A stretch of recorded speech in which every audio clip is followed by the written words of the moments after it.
to do a face-off. Because he don't want to look at Dawson's face in the eyes and know what's coming on April 28th.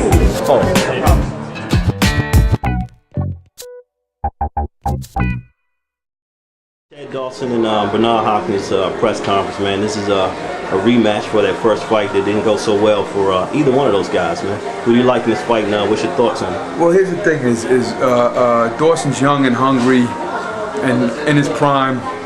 Hopkins is 47 years old, so I would almost go maybe Dawson by decision, but Hopkins, anytime I doubt him, like I thought Tarver could beat him, and Hopkins is my favorite fighter the last 20 years, but anytime I doubt him, he wins.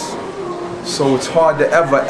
It's hard to bet against that man, right? Against the executioner, so I can't call it. I'll go with my man B-Hop, just because so many years of my life, you know, for how many decades has this guy been shocking and going against the odds and winning every fight he's not supposed to, or being competitive in fights he's not supposed to.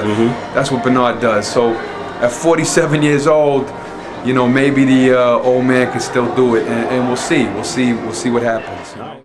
Okay, we got Chad and B-Hop getting back in the ring. Their first fight was, you know, wasn't much of a fight, man, but we did get some attitude out of Chad, man, which has changed a lot of opinions for a few people, man. What do you think? Yeah, you know, Chad's an angry guy. Sometimes it's not good to go into a fight angry because emotion can overshadow what you need to do, make you make a lot of bad mistakes.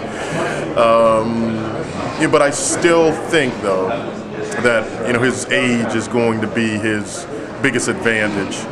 And, you know, whether you thought Hopkins was faking to get out of the last fight, or whether you thought it was a foul on the part of Dawson, I don't know if that really carries over to this fight. But I do believe in the 1.5 rounds that fight went on, Hopkins perhaps saw something in Dawson that concerned him. And, you know, I don't know whether the wily old veteran has enough to get around it.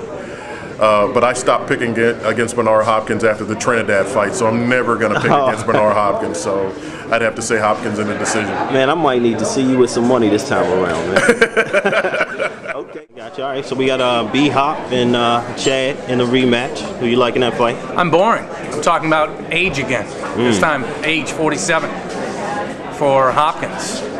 What we saw in the first 5 minutes of their first fight in October was Dawson kind of having his way with Hopkins. Now that's only the first 2 rounds of the fight. Bernard takes a while to warm up, doesn't he? Yes. And he likes to do a scouting mission, doesn't he? So we're gonna have to see how it plays out, but honestly I expect it to play out that is this the end of Hopkins? No, I don't think it's the end. But you're not going to see him soldiering on a la Roy Jones against lesser and lesser and lesser tier opposition.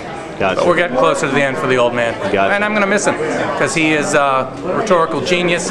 He's an in-ring genius. He's an overall genius. We got B-Hop and Chad fighting again, man.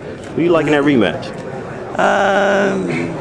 You know, Bernard's a good friend of mine, of course, and Chad Dawson I know a little bit, but it's a good fight. I just hope that the fight doesn't end up well because of fouls and low blows and stuff like that, and just I hope they just fight a good, clean fight. And you know, Chad Dawson's he's a young, good boxer. When he's on, he's on. But the thing is, he doesn't always show up though. Yeah. So you know, that's the kind of 50-50 fight for me.